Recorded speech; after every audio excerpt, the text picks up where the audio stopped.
Γάμισε τα μαλάκα. Γάμισε τα. Πώς τη βρίσκει ο καθένας να πούμε.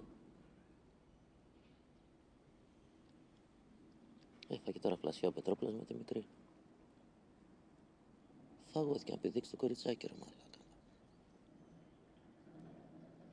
Τι να πεις ρε. Τι να πεις ρε.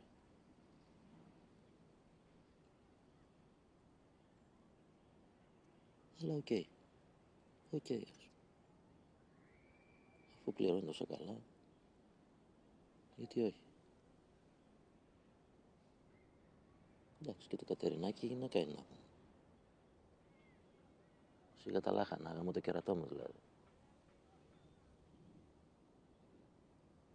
Για ξοργάμιση μιλάμε δηλαδή, ξέρω εγώ. Τρελάθομαι κιόλας.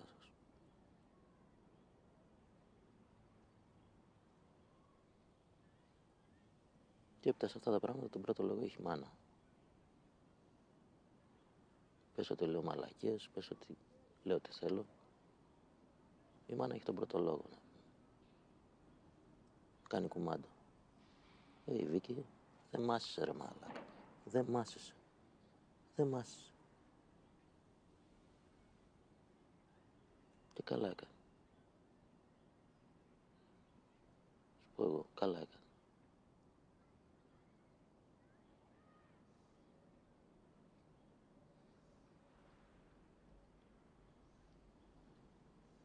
Και πότε είναι να... Κυριακή βράδυ. Μας έκλεισε ξενοδοχείο να πάμε να ράξουμε και θα έρθει αυτό σπίτι μου. Κάτσε 2-3 ώρες, ξέρω εγώ.